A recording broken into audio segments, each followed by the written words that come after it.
Howdy y'all, this is Flying Jack Grayson here at the Orangutan Shipping Company Operations Warehouse. I just wanted to walk you guys through a few of the cool changes that we're going to be doing to some of the products that we produce over here. And it's for the best, I assure you. I don't want anything showing up broken or having to be replaced. For Pete's sake, I already got too many cursed artifacts going missing, and by golly, the world and its problems definitely showcase that fine enough.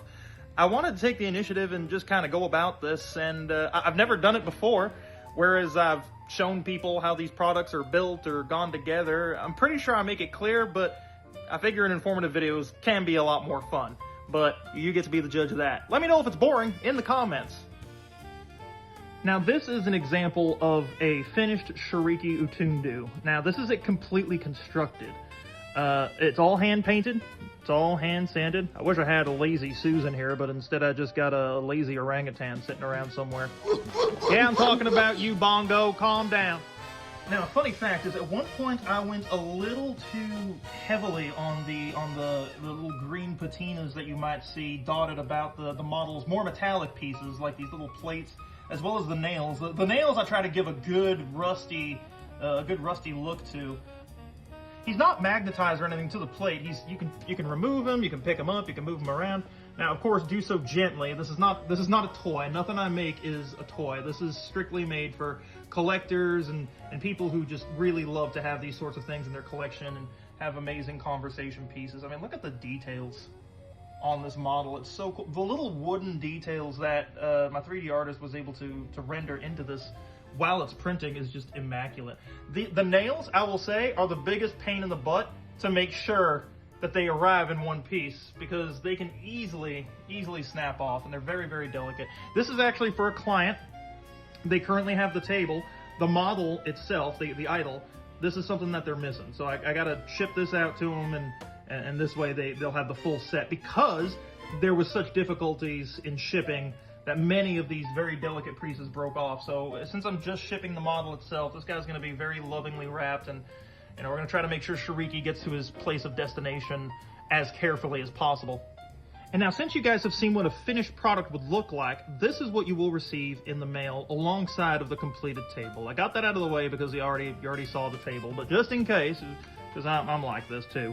So this is the table. This will come fully assembled, fully painted and sanded and all that stuff, and every table should look relatively just like this. All right, there's not too much variance other than paint job. These are hand painted. Again, no two of these are ever going to look alike. So if you're basing it solely off of photos, they will never truly look alike. This is still a work in progress.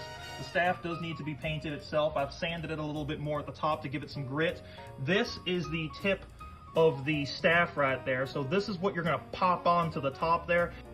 And when putting this on, I would highly recommend using an adhesive like Gorilla Glue, just something strong and sturdy to make sure it doesn't pop off there. But I do not put this on because it has broken off far too many times in the past. I think every single one of these that I've shipped out as an entire piece, something has broken off, and I want the clients to be happy with what they got.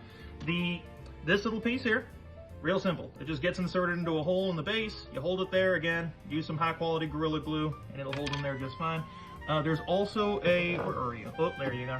Get to that there. This is the handle. This is the knife handle. Now this is something that you again, work in progress. You can see it's painted on one side, primed on the other, so it's almost ready. But you pop this guy on there, you glue it down, hold it there for a good hot minute, and it'll hold on just fine. All right.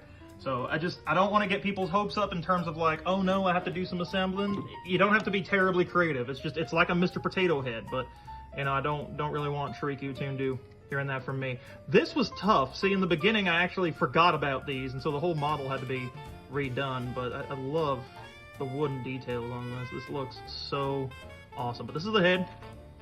As you can see, there is a peg. I've just dropped the handle into my paint bucket.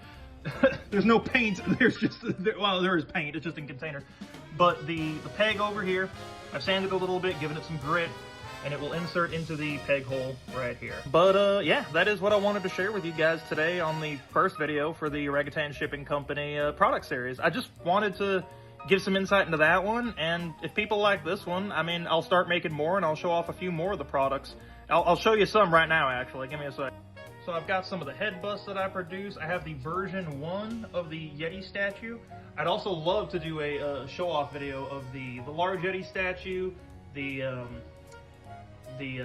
Boris Schuster idols from HHN, and of course the version 2.0 of the Yeti statue. But yeah, let me know what y'all think in the comments, and I hope to see y'all soon.